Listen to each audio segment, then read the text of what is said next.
اس نے الجھے ہوئے ذہن کے ساتھ بستر سے نکلتے ہوئے سوچا۔ وہ اپنے کمرے کی کھلی ہوئی کھڑکی میں آ کر کھڑی ہو گئی۔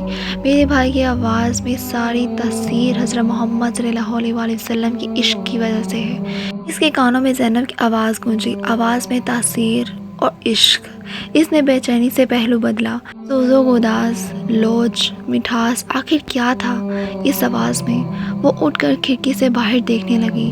دنیا عشق اللہ سے شروع ہوتی ہے اور عشق رسول صلی اللہ علیہ وآلہ وسلم پر ختم ہو جاتی ہے۔ اسے ایک جملہ یاد آیا، عشق رسول صلی اللہ علیہ وآلہ وسلم۔ اس نے حیرانی سے سوچا، عشق رسول صلی اللہ علیہ وآلہ وسلم یا عشق محمد صلی اللہ علیہ وآلہ وسلم؟ یکدم اسے اپنے ایک عجیب سا سناٹا اترتا محسوس ہوا۔ اسے اس سناٹے اور تاریکی کو جاننا شروع کیا، اپنے اندر سیڑھی در سیڑھی اترنا شروع کیا۔ اسے کہیں کوئی روشنی نظر نہیں آئی۔ آخر وہ کیا ہے، کیا چیز ہے جو حضرت محمد صلی اللہ علیہ وآلہ وسلم کا نام سننے کو لوگوں کی آنکھوں میں آنسو اور لبوں پر درود لے آتی ہے؟ عقیدت، عشق، محبت، ان میں سے کیا ہے؟ مجھے کچھ کیوں محسوس نہیں ہوتا؟ میری آنکھوں میں آنسو کیوں نہیں آتے؟ میرے ہونٹوں پر درود کیوں نہیں آتا؟ یہ آواز میں تاثیر۔ وہ لمحہ بھر کے لیے رکی۔ اس نے زیر لب پڑھا، کچھ نہیں مانگتا شاہینوں سے یہ شیدہ تیرا، اس کی دولت ہے فقط نقش کف پا تیرا۔ اسے اپنی آواز بھرائی ہوئی محسوس ہوئی، شاید ابھی جاگی ہوں اس لیے آواز ایسی ہے۔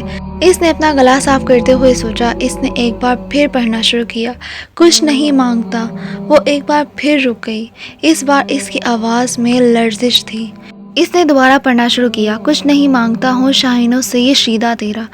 کھڑکی سے باہر نہ نظریں مرکوز رکھتے ہوئے اس نے لرزتی بھری آواز اور کانپتے ہونٹوں کے ساتھ پہلا مصرع پڑھا، پھر دوسرا مصرع پڑھنا شروع کیا اور رک گئی۔ کھڑکی سے باہر خلا میں گھورتے ہوئے وہ ایک بار پھر جلا عنصر کی آواز اپنے کانوں میں اترتی محسوس کر رہی تھی، بلند، صاف، واضح اور اذان کی طرح دل میں اتر جانے والی مقدس آواز۔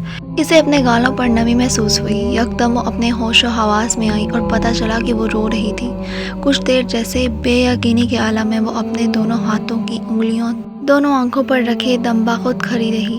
اس نے اپنے آپ کو بے بسی کی انتہا پر پایا۔ آنکھوں پر ہاتھ رکھے وہ آہستہ آہستہ گھٹنوں کے بل وہیں زمین پر بیٹھ گئی اور اس نے پھوٹ پھوٹ کر رونا شروع کر دیا۔ انسان کے لیے سب سے مشکل مرحلہ وہ ہوتا ہے جب اس کا دل کسی چیز کی گواہی دے رہا ہو مگر اس کی زبان خاموش ہو، جب اس کا دماغ چلا چلا کر کسی چیز کی صداقت کا اقرار کر رہا ہو مگر اس کے ہونٹ ساکت ہوں۔ ماما ہاشم کی بھی اپنی زندگی اس مرحلے پر آ پہنچی تھی۔ جو فیصلہ وہ پچھلے 2-3 سالوں میں نہیں کر پا رہی تھی، وہ فیصلہ ایک آواز نے چند دنوں میں کروا دیا تھا۔ یہ جانے، یہ کھوجے، یہ پرکھے بغیر کہ آخر لوگ کیوں حضرت محمد صلی اللہ علیہ وآلہ وسلم ہم سے اتنی عقیدت رکھتے ہیں، آخر کیوں عشق رسول صلی اللہ علیہ وآلہ وسلم کی بات کی جاتی ہے۔ اس نے اتنے سال اپنے نبی کے قصیدے سنے تھے، اس پر کبھی رکعت طاری نہیں ہوئی تھی، کبھی اس کا وجود موم بن کر نہیں پگھلا تھا، کبھی اسے کسی پر رشک نہیں آیا تھا، مگر ہر بار حضرت محمد صلی اللہ علیہ وآلہ وسلم اللہ کا نام پڑھتے، دیکھتے اور سنتے ہوئے وہ عجیب سی کیفیت کا شکار ہوتی تھی۔ ہر بار، ہر دفعہ اس کا دل اس نام کی طرف کھینچا چلا جاتا تھا اور صبیحہ کے پاس نہ جانے کے اس کے سارے ارادے بھاپ بن کر اڑ گئے تھے۔ جلال عنصر کی آواز تاریکی میں نظر آنے والے جگنوں کی طرح تھی، جس کے تعاقب میں وہ بنا سوچے سمجھے چل پڑی تھی۔ میں تجھے عالم اشیاء میں بھی پا لیتا ہوں، لوگ کہتے ہیں عالم بلاں تیرا۔ امامہ کے لیے وہ ایک نئے سفر کا آغاز تھا۔ وہ پہلے کسی باقاعدگی سے صبیحہ کے پاس جانے لگی۔ ان اجتماعات میں شرکت نے اسے اگر ایک طرف فیصلے پر استقامت بخشی تو دوسری طرف اسے باقی مانس شہبت کو بھی دور کر دیا۔ مذہب تبدیل کرنے کا فیصلہ امامہ کے لیے کوئی چھوٹا یا معمولی فیصلہ نہیں تھا۔ فیصلے نے اس کی زندگی کے ہر معاملے کو متاثر کیا تھا۔ وہ اب اسجد سے شادی نہیں کر سکتی تھی کیونکہ وہ غیر مسلم تھا۔ اسے جلد یا پدیر اپنے گھر والوں سے علیحدگی بھی اختیار کرنی تھی کیونکہ وہ اب ایسے ماحول میں نہیں رہنا چاہتی تھی۔ ہاں، اسلام شاعر اور عقائد میں اتنے دھڑلے سے تحریفات کی جاتی تھیں۔ وہ اس پیسے کے بارے میں بھی شکوک کا شکار ہونے لگی تھی جو اسے اپنی تعلیم اور دوسرے اخراجات کے لیے حاشیے مبین کی طرف سے ملتے تھے۔